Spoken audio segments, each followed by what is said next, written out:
हरे कृष्णा। तो आज अभिराम ठाकुर का तिरुभाव दिवस है। हम में से बहुत लोग, बहुत भक्त नहीं जानते होंगे कि अभिराम ठाकुर कौन है। तो इस वीडियो के माध्यम से आज आपको ये पता लगेगा कि अभिराम ठाकुर थे कौन, क्या थी उनकी जीवन शैली। तो अगर आपको भी नहीं पता अभिराम ठाकुर के बारे में तो कृपया इस वीडियो को एंड तक देखिए। हरे कृष्ण। अभिराम ठाकुर जी को रामदास भी कहा जाता है और वो कृष्ण लीला में कृष्ण के सखा बने थे, गोप बने थे, जिनका नाम था श्रीदाम। और नित्यानंद प्रभु के जो गौरंग महाप्रभु, उनके लीला में वो नित्यानंद प्रभु के बहुत ही करीबी संगी थे।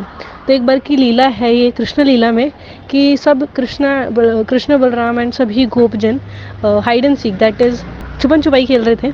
तो कृष्णा को हुआ कि क्यों ना मैं नादिया में जाके वहाँ पे अपनी लीला देखूँ, मुझे वहाँ पे लीला का आनंद उठाना है।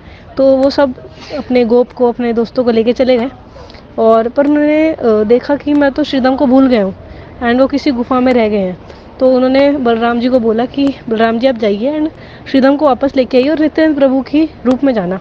तो जब वो गए श्रीदाम के पास तो श्रीदाम ने बोला कि तुम कौन हो। तो उन्होंने बोला मैं तो तुम्हारा बलराम हूँ। तो उन्होंने बोला कि तुम मेरे बलराम हो ही नहीं सकते, वो तो इतने लंबे थे और तुम इतने छोटे हो। क्योंकि कलयुग के अंदर जो लंबाई है वो कम है और जो द्वापर युग है उधर लंबाई ज़्यादा थी।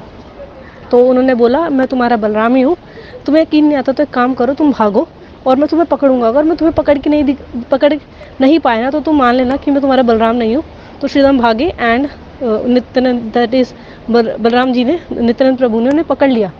पर फिर भी अभिराम ठाकुर बहुत नाराज़ थे कि कैसे तुम मुझे छोड़ के चले गए, तुम सब मुझे भूल गए। तो जाने को तैयार नहीं थे, राज़ी नहीं थे। तो नित्यानंद प्रभु ने क्या किया, अपने एक विस्तार किया एज रामदास एंड वो भी बहुत नाराज़ थे, वो जाना नहीं चाहते थे। तो ये एक लीला है। उसके अलावा जो अभिराम ठाकुर हैं, उनके जो विग्रह थे उनका नाम है गोपीनाथ जी।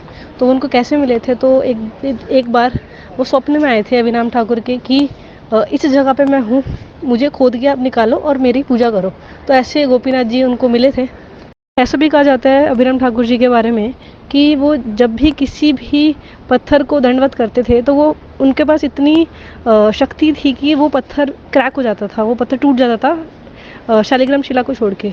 उसके अलावा एक और बात की जाती है कि हमेशा उनके पास ना एक छड़ी होती थी, एक विप होती थी, और जब भी वो किसी को उस छड़ी से टच करते थे, छूते थे, तो उस व्यक्ति के अंदर कृष्ण प्रेम जाग जाता था।